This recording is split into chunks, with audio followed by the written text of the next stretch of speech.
Soon, my wife and I will be celebrating our 20th wedding anniversary.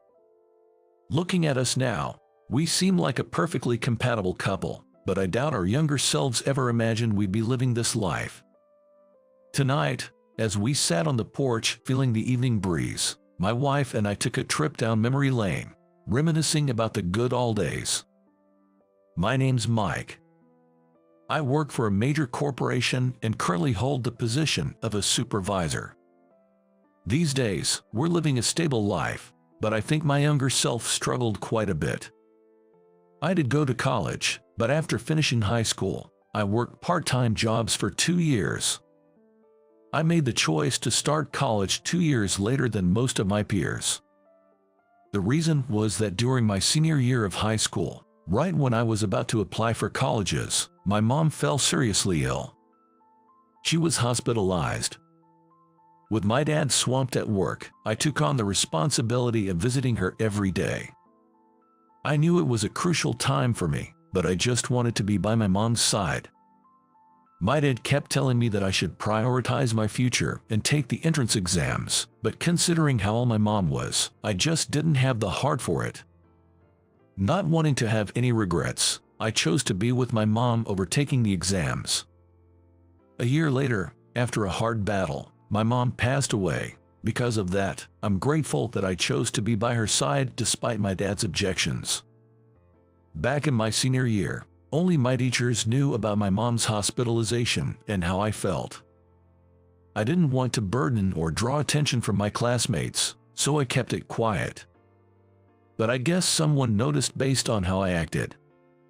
One day, a girl in my class asked, "You're not going to take the entrance exams." Her name was Lily. She was one of the top students in our class, always competing for the #1 spot. In a word, she was super competitive. She especially hated losing to boys and always tried to outdo them, whether in academics or sports. Because of this, she often acted superior towards boys, and none of the boys could really stand up to her in an argument. "Haven't you been studying lately? Is that why you skipped the test the other day? If you get low scores now, people will laugh at you. So you ran away, right?" Lily said with a smirk. "Sure, I missed the test that day, but it was because my mom had surgery, and I took the day off to be with her. I hadn't told anyone in class about that, and I wasn't planning to." I brushed off Lily with a laugh, but she wasn't the type to let it go. "Your grades are dropping too, so are you gonna work right out of high school? These days, a guy not going to college. I can't understand how we're thinking about your future," Lily said with disdain. Looking back, she was pretty harsh, but at the time, I didn't really care about what she said. After that, I never really spoke to Lily again until the class reunion after graduation. The reunion took place in a large restaurant. I wasn't excited about it because of my mom's situation, but I thought it would be the last time I'd see everyone, so I joined in. But I mostly just stood in a corner, sipping juice and watching everyone have fun. Then, Lily appeared in front of me. "You look so bored, but I guess that's to be expected. After all, you're just a high school grad, a loser." Lily, by the way, had gotten into a prestigious university. "I doubt we'll meet again, but I don't want to talk to losers. Don't ever talk to me again," she said, still acting all high and mighty, and left. Ironically, that girl from my class, Lily, is now my wife. We were like oil and water, two people who just couldn't get along. She went to a university far from home, and I thought I'd never see her again. But I ran into her at the most unexpected place. At a traditional hotel during a company trip. It wasn't like we both happened to be sightseeing. We met in an old bar inside the hotel. After high school, Lily went to a renowned university, and I spent a year working a night shift and taking care of my ailing mom. After she passed away, I decided to go to college and focused on studying. I got into a decent college, but not top tier. In college, I worked my butt off. Maybe it was luck, but I managed to get a job at a big company. The company had great benefits, including an annual company trip. That year, we stayed at a traditional hotel with spa. The evening was bustling as the company rented out a banquet hall. Back then, you couldn't refuse your boss, so when the main party ended and they were gearing up for an after party, I had no choice. "You guys coming too, right?" When the boss asked like that, I just had to go along. Inside the hotel, there was a bar. My drunk boss and about 10 colleagues, including me and 4 other younger employees, went there. I wasn't excited about it at all, but thanks to the larger group with the boss getting into it, we were able to split between a large booth and a smaller one, and us younger folks got to sit together, which was a relief. The bar had a lady running it, another female employee, and a bartender. Maybe they weren't used to serving such a large group, but we seemed to have caught them off guard. Mostly, the lady and the other woman were bustling around the booth where the bosses sat. Us younger ones just sipped our drinks and tried to kill time, occasionally chiming in with the boss's karaoke. After a while, the female employee came over and asked, "What would you like for your next drink?" "Beer," I replied, and I glanced at her. When our eyes met, we both froze. "Wait, Mike. Lily." I hadn't recognized her with her makeup, but it was Lily from back in the day. "Why are you here?" I asked in surprise, but before we could chat, she was called over by the lady running the bar. "Sorry, I'll be back," Lily said as she walked away. Man, that was unexpected. When I faced forward, I found my colleagues staring at me. "Oh, yay, that surprised me. She was in my high school class," I explained. They responded with "Really?" but bombarded me with questions like, "Is she your ex, or did you have a crush on her?" While I cleared up the misunderstandings, I couldn't deny my heart skipped a beat.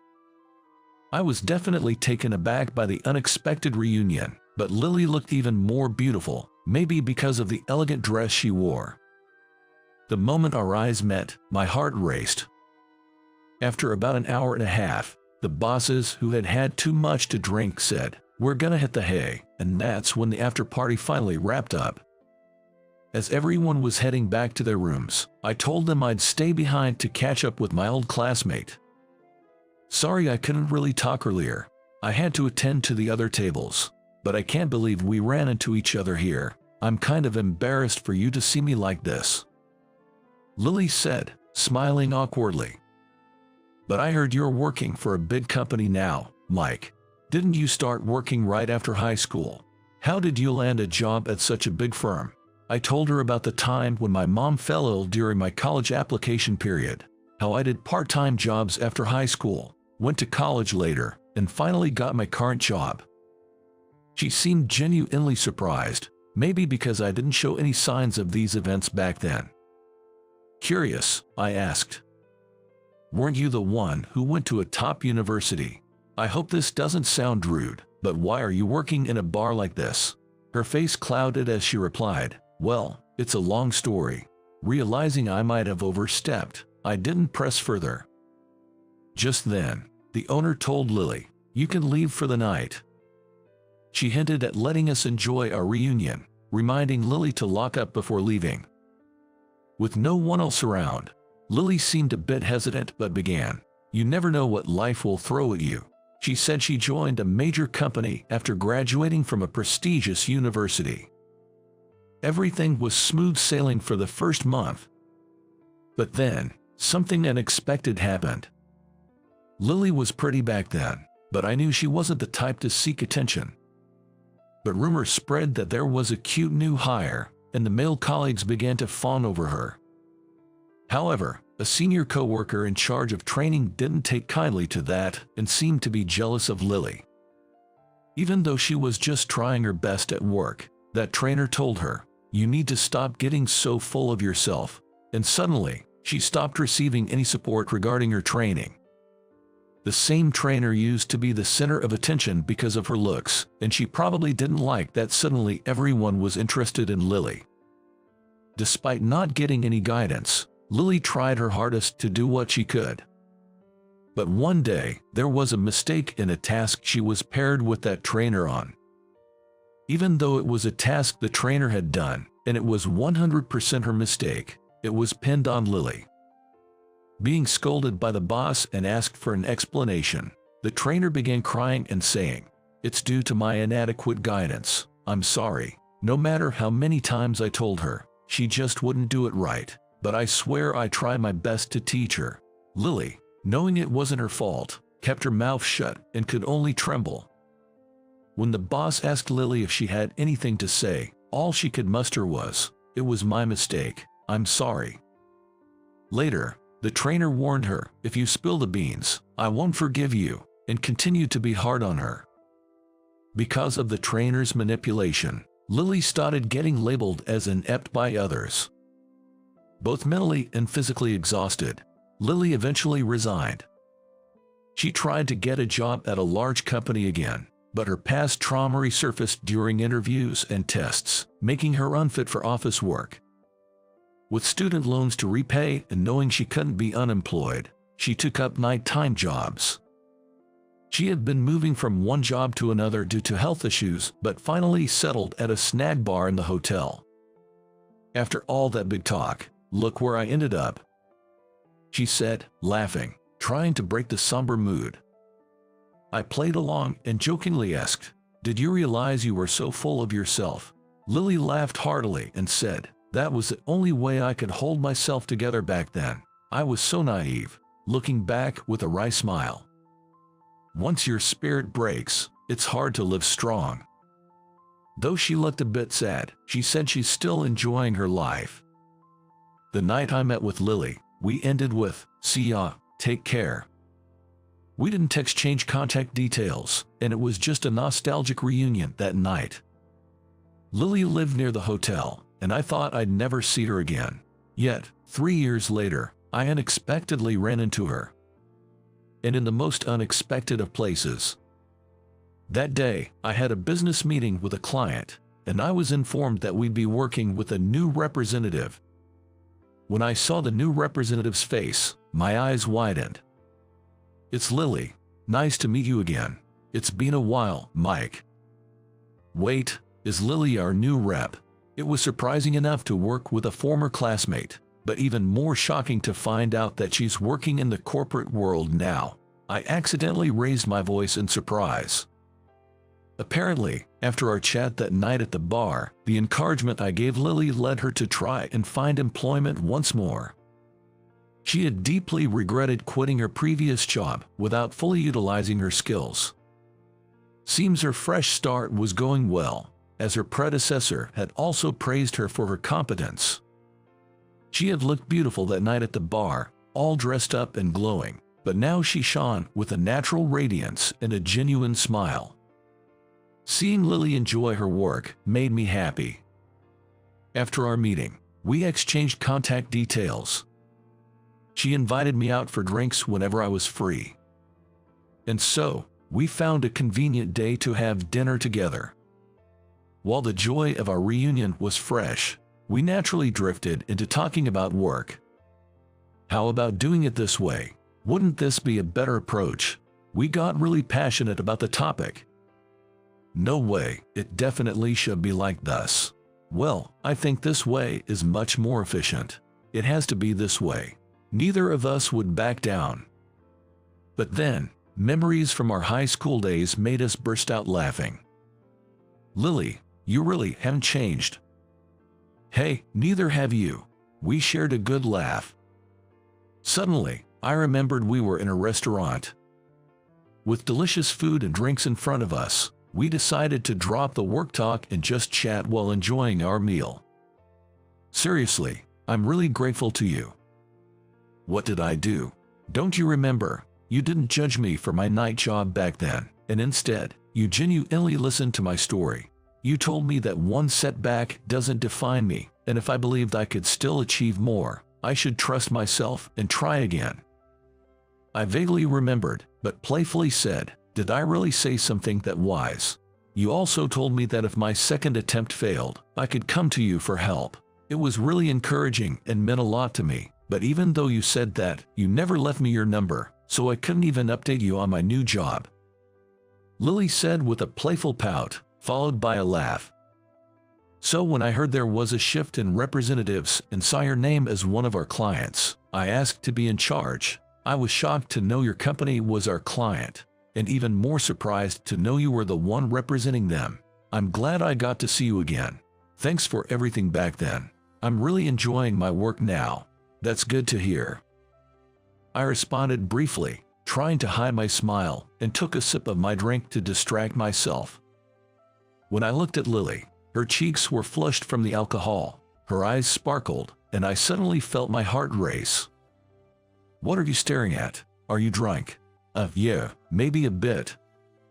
I tried to cover up my flustered state. "This isn't the time." Just as I thought that, Lily mentioned it was getting late, and since we both had work tomorrow, we decided to call it a night. "Then let's grab a taxi to go home." As I was about to look for a taxi, Lily said, "Hey, wait a moment," pulling my arm. "Don't you want to know when we'll meet next, or if I'm free tomorrow?" Taken aback by Lily, who looked slightly upset, I tried to remain cool, replying indifferently, "Really? You always act so clueless. Can't you see it's written all over your face? You're so dense," she exclaimed, hitting me lightly with her purse. Thinking she'd caught onto something, I didn't want to give anything away just yet. "No, I'm just a bit tipsy right now." "Oh, there's a taxi." Just as I tried to change the topic, a taxi drove by. Lily and I hopped in, deciding I'd drop her off at her place first. Inside the quiet car, I glanced over to see Lily resting her head on her hand, looking out the window. Her slightly sad reflection appeared on the window. I discreetly took out my phone and texted her, "I'll contact you again. Let's meet up when I'm not tipsy." Noticing she'd seen the message, I gently took her hand. While still looking outside, she squeezed my hand in return. Seeing the smile on Lily's face reflected in the window, I squeezed her hand tightly. The next day, I contacted Lily. We scheduled a date for that week, and that day, I confessed my feelings to her. From that day, our romantic relationship began. And after a while, "Mike, I'm sorry for calling you a loser without a college degree a long time ago. I hadn't properly apologized for that yet." "It's okay, we've both been through a lot," I replied, but a mischievous thought entered my mind. Maybe I won't forgive you after all. As an apology, promise you'll always stay by my side." "Oh, come on. Whose line is that?" "Well, if I'm by your side, then we're definitely winners in life. Always with the jokes. But seriously, if we're still together as an old couple, then we've definitely won at life, right?" "Wait, is that a proposal?" I had tried to tease her, but it backfired on me. Yet, it was still a happy moment. Building on these little happy moments, this year marks our 20th wedding anniversary. Now, we live happily with our middle school daughter and high school son. Our kids said that mom and dad really get along, don't they? Which brings back memories. Today, we reminisced about old times while having a drink on the porch. Feeling like a winner now, of course, with you by my side. Promise we'll be together, even as an old couple. Yeah, of course. I extended my hand, palm up, and my wife gently placed her hand atop mine. It feels like it's been so long since we did this that it's a bit embarrassing. I squeezed her hand tighter in response.